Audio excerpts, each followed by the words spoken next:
So there are two types of people in this world. One is a tea person and the other is the coffee person. Which one are you? Which one are you? But we're not here to talk about that though. Well, we are going to spill some tea on sex, intimacy, and all things girlhood in this podcast called the Smut Shame podcast by That Sassy Thing. I'm Amrita, and I'm from That Sassy Thing, where we're trying to close the pleasure gap, one good vibe at a time.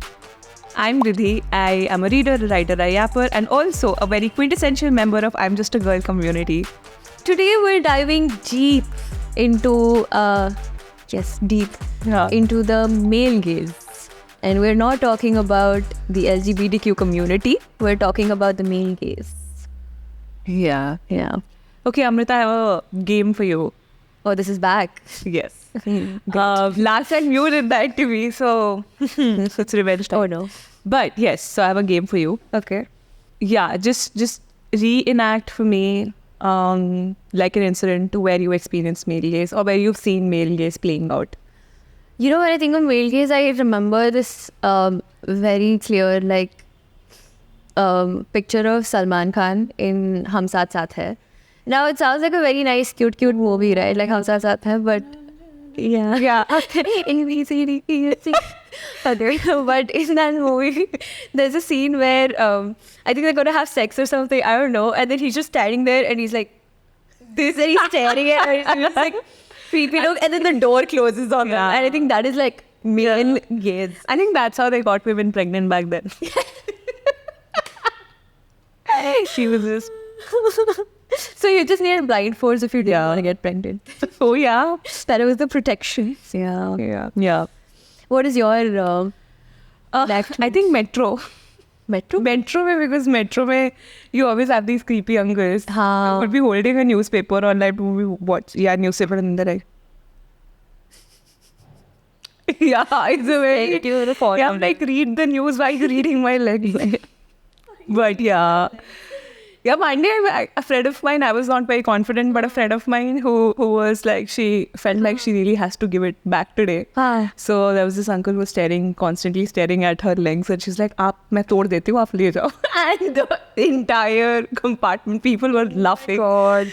And she's like, मैंने कुछ नहीं बेटी, आप मेरे बेटी जैसे हो. But yeah. बेटी जैसी हो, of course. That relationship. Yeah. I feel like we can go on and on about instances of male gaze because like I have experienced it since I was a little girl. Like I have had I think I even remember when I was 8 years old and it was my birthday and my mom got me this really cute like ghagra choli for my birthday, right? Yeah. And this was one which was like the top was a little short and then the ghagra was a little like it was on the midriff or whatever. So like my midriff was fully visible and I'm 8 years old. Yeah. I'm 8 years old and I'm walking around like this at my own birthday party because there are men from my dad's workplace, like there are a lot of my neighbors there and everyone's there to just enjoy this 8-year-old girl's birthday party. And I'm standing there like this, it's so conscious of my midriff. And now that I look back at it, I'm like, that's clearly symptom of the male gaze that we experience on a daily basis. You know, we've heard enough about creepy stares that like men give. I think some men are just born with it. I don't know. They have that look in their eyes, which is just, I want to start a conversation on women written by men. What do you think about it? What do you think about how men write women? Sigh. Oh my God, I was a Murakami lover through and through. I was that girl in college who would carry a Murakami book and think like she's better than everyone else. Little did she know that very soon in her college unlearning will happen. But when I read Murakami, it always felt like the way he writes about women. I always felt like this seems otherworldly to me. This doesn't seem regular. It's actual fiction. It does seem very fictional. That's not the same for male when he writes about his male characters.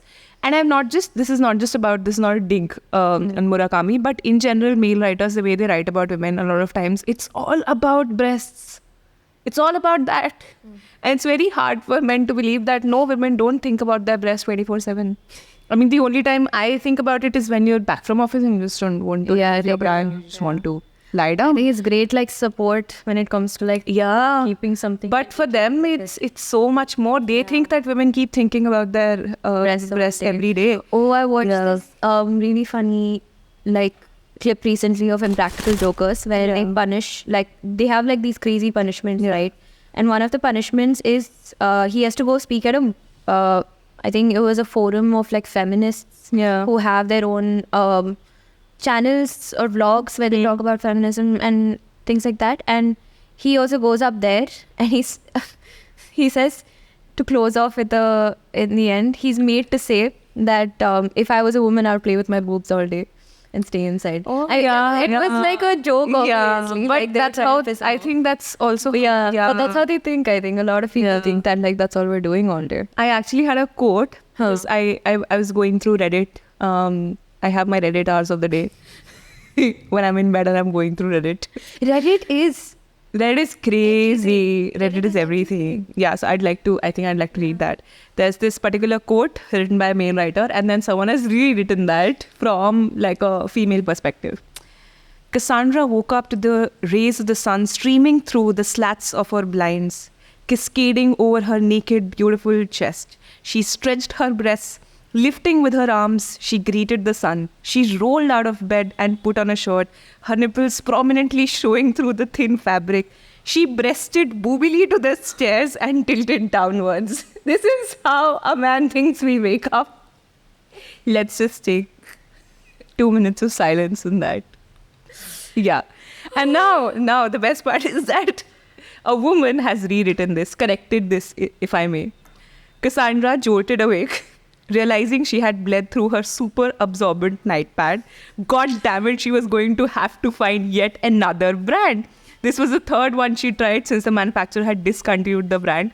She scraped herself out of the bed, catching a whiff of her own terrible morning breath, and shoved her rat nest hair out of her face.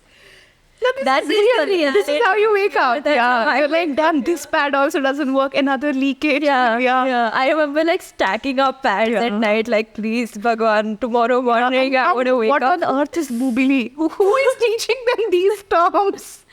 They think, who is making up these words? It's not even a real word. Like, boobily. It's so stupid. Just talking about, like, the male gaze also, and you know, I was also going through Reddit research also for this podcast. I think Reddit is really funny, man. I think people are, like, wild and then unapologetically themselves on Reddit. And someone said staring is Indian men's national sport. We'd win so many medals. Gold medals. If staring was an Olympic sport, every man would have 5. I think, age is no limit. Yeah. And did you see that Indigo has also come up with this thing where women can choose their seats according to the female and male passengers? I think that's really important, because I have had so many experiences flying where if I forget to book my seat, right, I end up in the middle usually. And when I'm in the middle, it's always a man here and a man there. And manspreading is real. Manspreading is so fucking real, because and they have one guy has his hand here and the other one has his hand here, so I'm sitting like this and I'm like, you know what, fuck you, 21st century, I'll do what I want. So I do that, and they think I'm making a move on them. Oh my god. And then, like, it's like footsie or something, going all handsy on me. So then I was just like, the whole flight I'm sitting like this. And I was like, this is why you need. And you've paid for, I paid for that seat. I paid for that ticket. So I think manspreading is a real thing, and I really think that's not cool. But I think let's move on to something more positive, which is the female gaze. So breath of fresh air. That was a sigh. This is a breath of fresh air. I think when it comes to the female gaze, now a lot of people will say things like, what is male gaze, female gaze? Why is there such a difference? Because it is a very clear difference, because just now Ridhi wrote, like, you just said these, like, 2 instances, right? Like one of a man writing about a woman and the same thing rewritten by a woman, right? And that's exactly what the male gaze and the female gaze is. That's exactly the difference between that. And there's this very beautiful quote that I've come across, which is, when a man writes about a woman's body, he generally clubs it under 2 binaries. Either the dangers of the female body are highlighted, making it an unsafe site, or it is represented as something that can be violated or appropriated for mass consumption. Yeah. This is something we've spoken about in our previous episodes also, you know, how women are objectified and treated like objects and like, you know, looked at it in that way. And that is an example of female gaze where either you're violated, either you're, you know, made into an item, or, you know, you are someone who is like a mysterious, dangerous woman who can like seduce someone, like a seductress, and like take them over and things like that. So if you look at the female gaze, he continues to say this, when a woman chooses to write erotica, it makes the invisible bodies, which is female bodies, become visible and locates private sexuality in a public space, right? And this takes me back to college when I've read a lot of theory, and I'm not going to bore like our audience with a lot of literary theory. But some of the things that we studied, and it made me realize this, that we keep thinking that women are invisible, but women are not invisible. So man is default, and women become what is not the default. Right? So if you enter a public space that is crowded with men and women, it is not the men that stand out. You are not looking at your average man and going, you know, like looking at men. But if a woman enters that space, everyone in the room looks at her. Whoever she is, however old she is, whatever she looks like, whatever she's dressed as. So I think women have to face that burden of being visible all the time.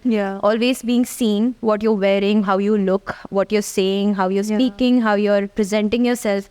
Whereas men can get away with most things because they are treated as the default. They're treated as invisible. They're treated as one of many. So I just wanted to bring in that aspect of the female gaze. But let's keep things more fun and light.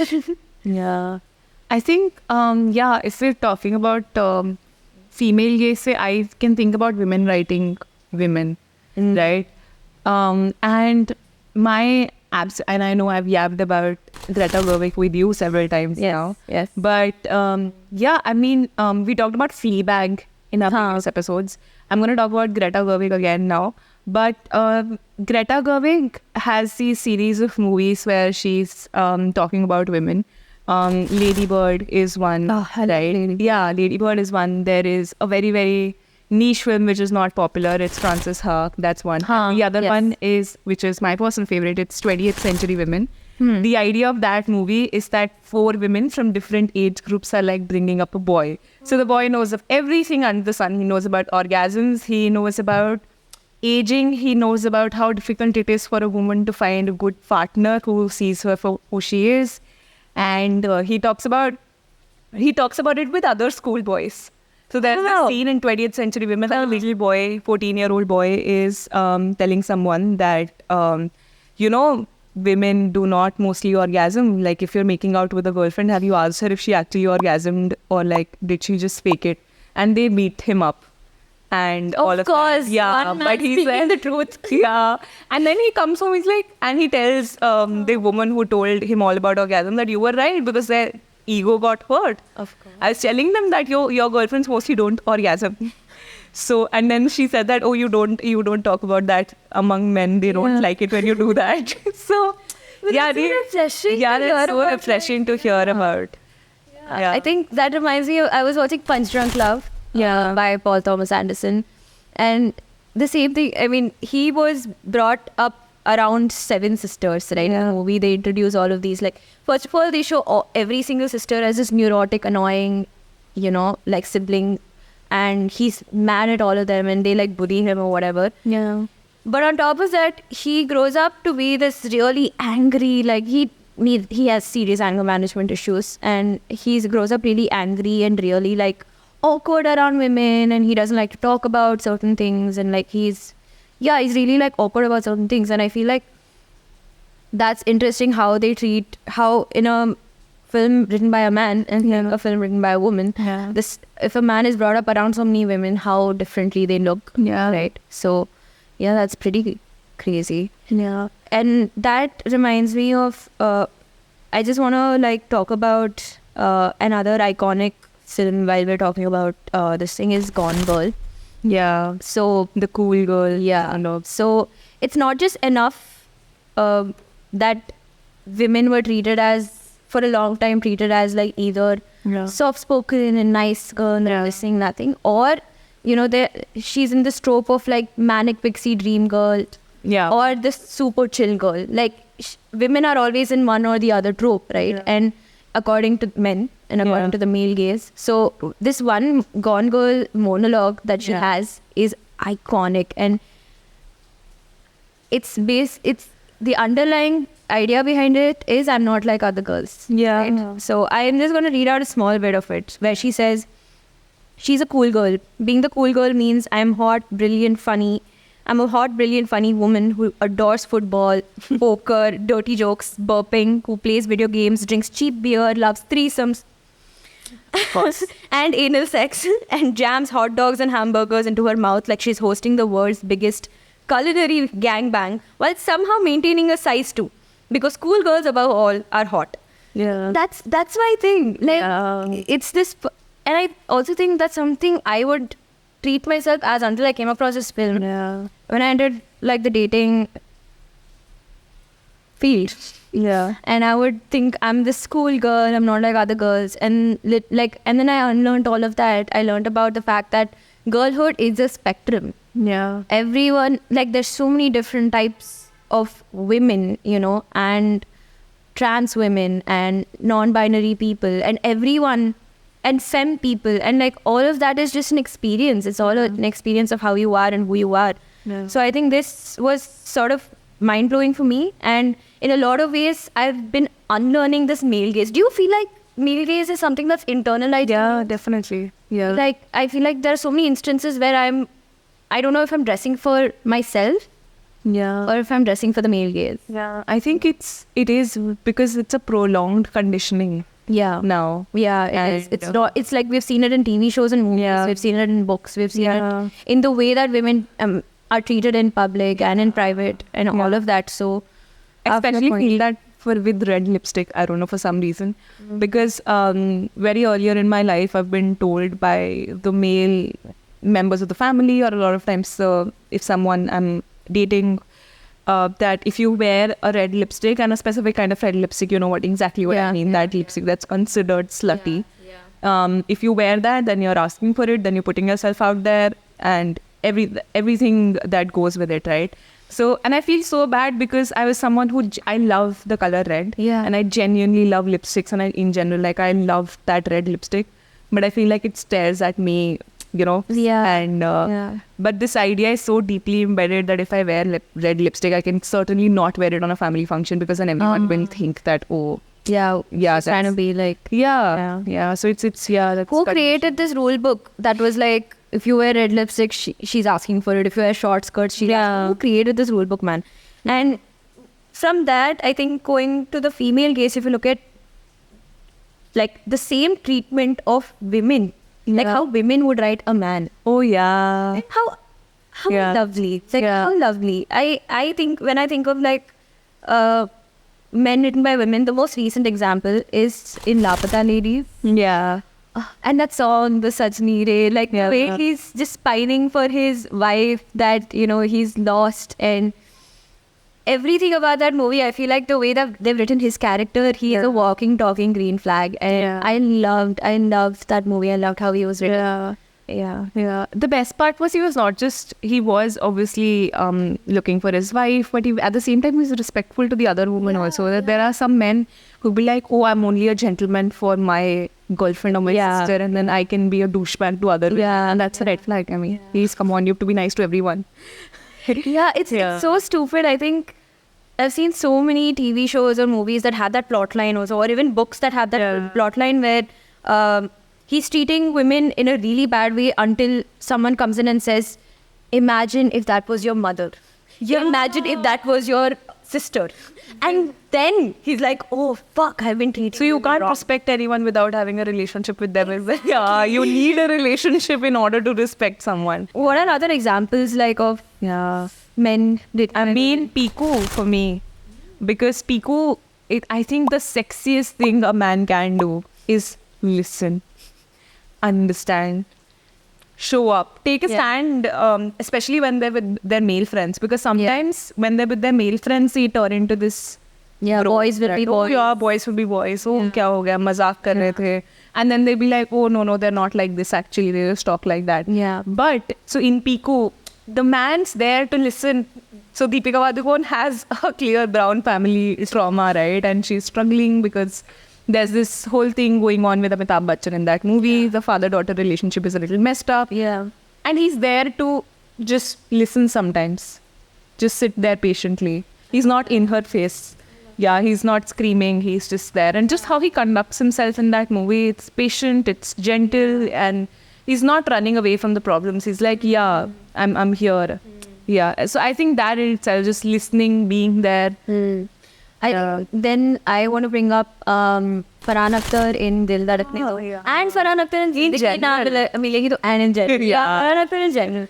Yeah. But I don't want to give him too much credit also. Yeah.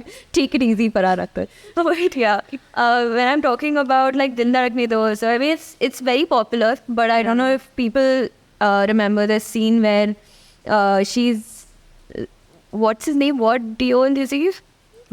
The husband. I don't remember, but I do remember he says something along the lines of allowing. Yeah. He tells Priyanka Chopra, like, I'm allowing her to work, right? Yeah. And like, he puts him down. He's like, excuse me, what? Yeah. What do you mean allowing her? And I was just like, I'm not doing that in a private space, but in front of everybody. Yes, that's a really important observation, actually. I think that it doesn't matter as much if you do it in a private space, but the impact is much bigger if you do it around people. So it doesn't hurt. I feel like I just want to tell like the men out there also, it doesn't hurt to just like stand up for what's wrong if it's happening around you. Like if your mom is being treated poorly, or if your partner or even your friend, like, or even generally a woman existing there, she doesn't have to be related to you, but if you're being treated poorly, you can just like say it's wrong. Because weirdly enough, they don't listen to women when we say it. They listen to men when they say it. So at least that should help.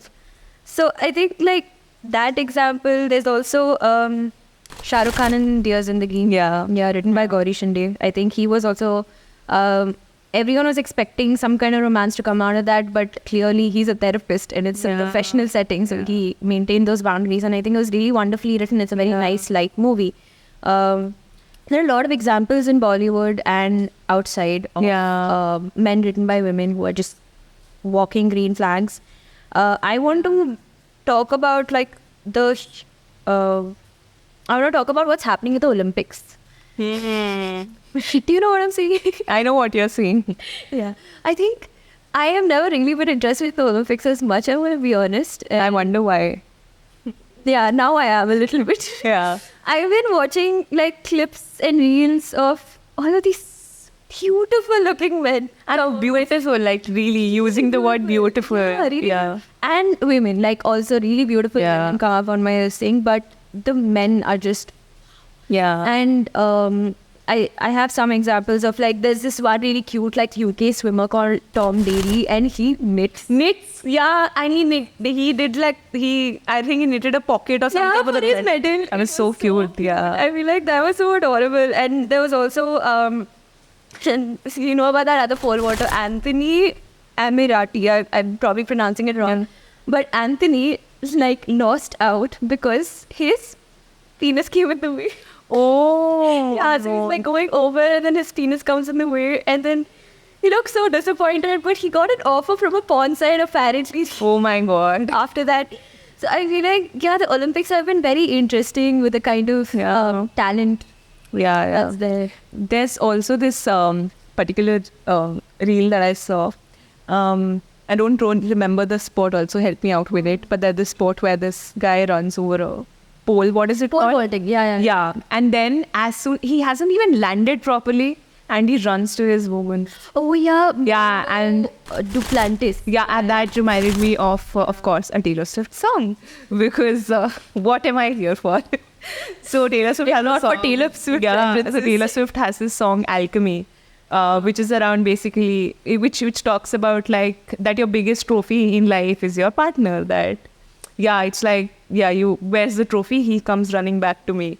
And he actually did that. He actualized a Taylor Swift song. I feel like a lot of instances from this Olympics is also like real life love stories. I'm seeing so many like LGBTQ couples also proudly like showcasing their love for each other, and it's really beautiful how I think a lot of these young athletes are going out there and representing their countries, and also doing great work, but showing us so many more things, like how bodies can look, how healthy bodies can look also. So there are a lot of interesting things about the Olympics. But going back to our topic about like female gaze, I love this one subgenre of literature and cinema and TV shows and all of that. I call it like, I mean, it's sort of around female anger. I would call it like femme fatale. I think that's what it's called, femme fatale. I love seeing women get angry because I think I don't get angry very often. And it's something that I get to live vicariously through them. When I see a woman like fucking get her vengeance, like someone fucks with her, she's like, I'm gonna get back at you, man. I will make your life a living hell. And she does it in such a diabolical and some people say you can't treat aggression with aggression, and I agree, but if it's fictional, why not? Yeah, absolutely. I mean, if we're talking about female rage, might I add that Taylor Swift has an entire album on female rage. Not really rage, but revenge, reputation, I mean. Just the revenge same. Yeah, just, I mean, the tone of that album and how she's performed in the concert, it's all about unapologetic rage. It's about, and also a recent album, The Tortured Poets Department, right? There also, like, she has this line in a particular song that I might just die now, then hear one more second of this bitchin' and mourning. I love it. So, and she's like, keep your soliloquies to yourself and all of that. And in that song also, Look What You Made Me Do. Oh, I love that song. I actually love that song. It's really like I have a list of names and yours is in red. Love that. I mean, that has been, Reputation album in general has been my post-breakup song. I'm like, I'm not doing anything. I'm sitting in my house. But just to feel that women can be angry, because we've been conditioned to not being angry, to being, that's the thing, to feeling sorry and to taking care of everyone else. And not taking up space. Not taking up space. Exactly. It's like whatever happened, like a lot of times we've seen women, like things happen to women and them not doing anything, right? Like in on screen, I'm talking mainly on screen and in books, like things happen to them and they're just sitting it and they're taking it and it's like at some point all of that has to come out. And I feel like that's what femme fatale and like female rage is about. I mean, femme fatale can also be misunderstood in a lot of ways. A lot of people would say like the seductress thing, and you know, like this mysterious like badass woman, and that's all she does. But I have some really I think there's some really nice examples of femme fatale. I liked Kahani was one. I really loved that. I think Satkurma was a very, very interesting take on this whole female revenge arc. And also just talking about femme fatale in general, there's this funny example. Have you seen that scene in Chandni Chowk to China where Deepika Padukone's twin, the evil twin, she's the evil twin, and she has this lipstick that is basically poison. And she wears the lipstick and she goes and kisses someone. And I think that is what femme fatale represents too. And there's a whole horror genre also of this, of like women seeking revenge. Like there's also Kill Bill, there's Jennifer's Body, these are more Western references, but India's also, I think, done really good jobs with the idea of female anger. And I think I want to talk about that two movies that Taapsee did, which were iconic. I think Thappad was one. The way she says that, ek thappad but nahi maar sakta. And the rage. Her name is Amrita in that. The entire movie, I'm like, who? Nice. But just the fact that we're not going to take it anymore, we're going to give it back. Exactly. And that dialogue, that single dialogue in itself was so empowering. And because everyone does it, ek thappad hi to mara hai, and nahi maar sakta, like regardless of whatever. And then Pink also, actually. In Pink also, I don't precisely remember the story, but there's I think 3 women, if I'm not wrong. And and then they fight the entire case, regardless of no matter how many hurdles they face. And they're like, they refuse to step down. And Amitabh Bachchan is a supporting character in that. And I mean, just the idea of women taking up space, women not being apologetic or not just, shunning their sort of rage or their emotions and really acting on it. Yeah.